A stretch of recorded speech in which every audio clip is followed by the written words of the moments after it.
I studied peace, social justice, and conflict resolution. I'm very passionate now about fire safety, using my bilingual skills for fire safety in mobile home parks.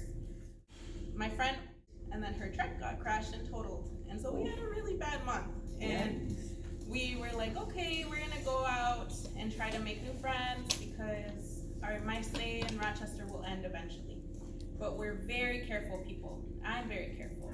And we went out to a speakeasy and we saw you guys outside and you guys were so friendly to us. And I was gonna write a letter to the police department because you guys were so friendly. Some of you remembered my name. And we came back outside and then my friend started handing out sandwiches with you guys. And she was so in love, and she's from Red Wing, and now she's doing stuff with her community and engaging with her group, and we've talked about coming back to hang out with you guys, and there's some boundaries because I don't want to fall in love with you guys, and, but you made it safe. You made it safe for like a young professional person who has a lot to lose, right? I have this alternative experience where I'm staying at hotels, I get to see the guests. Did you guys know that there's around 3 million guests to Rochester a year? That's a huge number, and most of them are sad.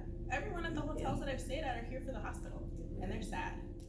Interesting city, but like I just want you to know that, and I want the police to know that this is super valuable, and it might transform, and it might turn into something different as the community changes, but it's also something that you guys are never gonna forget, and that there's studies about this, there's other cities that are doing it.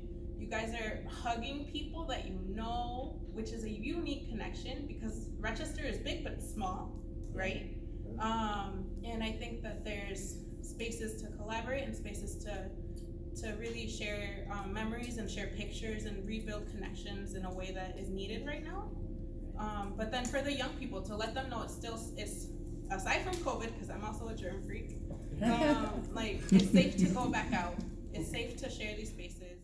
Leaving, like you guys were kind of looking out for people and just but to also let more young people come in and share that space because burnout is real and it's late. You guys are doing late nights, and I don't know if you're doing Friday, Saturday, Sunday, but like no, just Friday, Saturday. Just Friday. Oh my gosh! But I really appreciate you guys, and I really, really appreciate like that. You guys gave me that safe space in a way that we didn't expect. You told me you were honest about why you were there. You said there was some violence that happened downtown, but I wouldn't have known because it felt so safe. Awesome. Thank you. Thank you. Reiterate from my story. I'm gonna bring a little extra because I have a relationship with Pam from professional background, what she do for a living, and we had already been having conversations. So when she had experience with CERT, I was out of town in Chicago when it happened, and she looked it up on Facebook, and she called me like, "Wow, you part of this amazing group." This is what we talk about, shifting the culture of not feeling safe. People coming down and not feeling safe downtown, and that was just an example of that. It's starting to work, and everything we're doing is starting to make sense. We got stories like Pam and how many other Pams that's got stories, similar stories that, you know, just not talking, but they okay coming out, you know. So I thought it was important for her to come to start to make it make sense. Yeah. You okay with it to just come and talk about CERT? Just tell them what CERT is and what CERT isn't, and I'll just kind of give a quick spiel about us. This is the first time I've ever talked in front of the police. Okay, so thanks. We are really excited how welcoming you guys have been to us. Any interaction that we've had downtown, I haven't seen everybody's faces, but you've made us feel comfortable, you've made us feel welcome, you've made us feel encouraged and empowered. Whenever we have a situation, I feel like we've all done really well interacting, commingling, and hopefully like you guys can maybe breathe a little bit more and focus on those important calls and not necessarily dealing with somebody that really just needs to talk to you. Our initial motivation has been growing within all of us. We had felt a need for something like this. So when we lost JR downtown, it just became obvious that one man downtown alone wasn't enough. And so I don't even know that it was many phone calls that you grew a team quick. Everybody just connected really naturally. We'd already had relationships. We've all changed our lives. All of us are sober. All of us are law abiding. If we are not, we're not a member of CERT. We're all handpicked. We're all held to a level of integrity, a code of conduct. For us, it's really important that we can make a difference by making people realize that they matter and that someone's there and that they can be heard. Like, restores hope in humanity. And it shouldn't just be as simple as a sandwich or a hug or a high five, but it really truly is that little bit of embrace. And so our goal is that by integrating with the community, we can build that relationship and we can learn to lead everyone else that we know in another direction.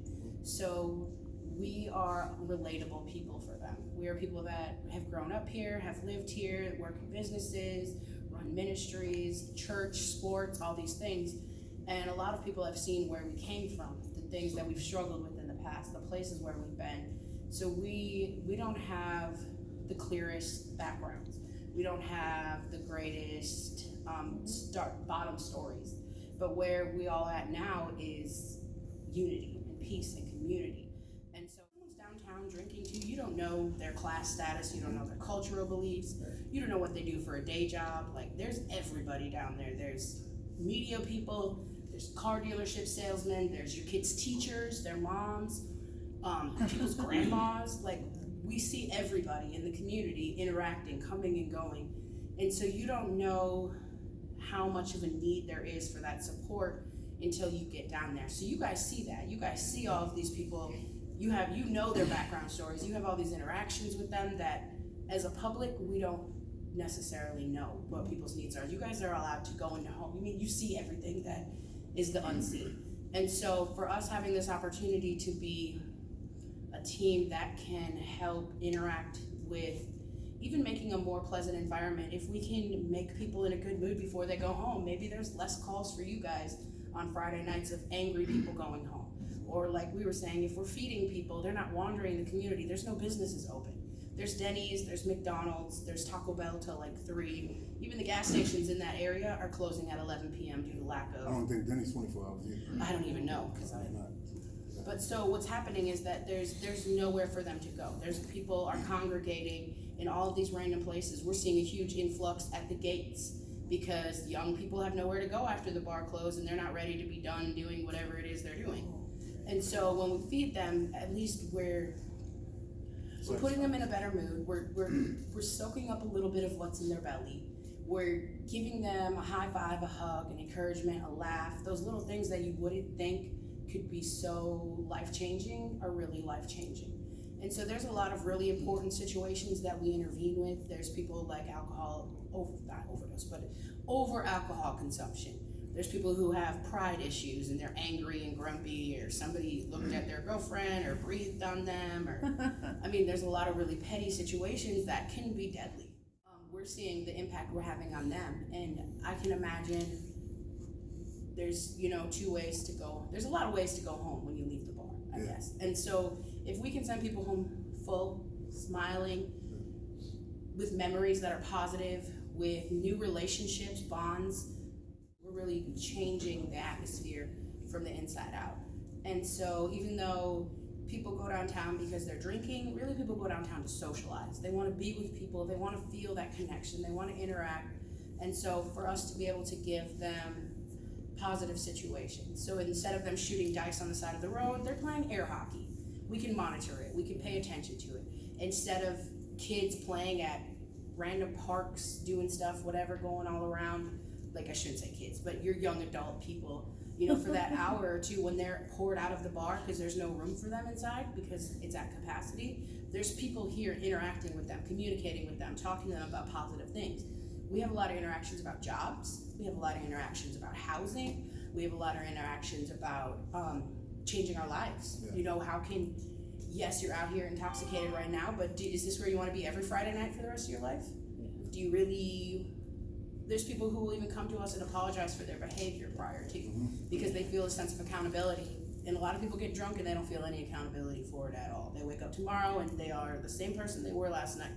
But when you have somebody that shows you respect and dignity and compassion while you're in that state, you remember that. And so I feel like it's been life-changing for all of us to be involved in something.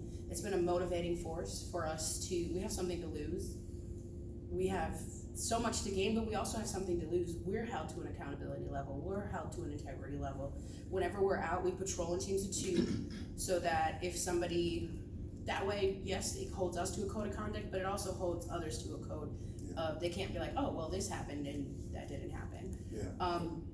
We're very specific about what kind of activities people are taking a part of. We're not looking at people's past, we're looking at people's present. And so you have to be able to be consistently showing that you can make it to our group meetings, you can take the de-escalation training, you can maintain proper boundaries, respect, you can treat the opposite sex with respect, you can treat your same sex with respect. We all have been really respectful of religion, race, creed. We've seen a lot of people that really just don't even know why they're downtown. They're not really there to be in the bar. They're not really there to get something to eat. I don't really know what they're doing, but we somehow, like, we didn't invite them there and the bar didn't invite them there, but they're just there. There's a lot of people just hanging out, and being able to engage in them and give them a positive environment for a few hours has been amazing. Well, thank you, Carol. You did Thanks, CarolAnn. so much more than that. There's a couple of things I want to add to that common goal of sharing a passion to invest to this community and make it a better place. And everybody don't have that life, that background, that is part of CERT, but everybody have the same passion and the same drive to make this a better place. And also, and one of the biggest things that needed to be filled was keeping downtown safe. And this is why we're patrolling with you guys, not to replace you guys. So we do see you guys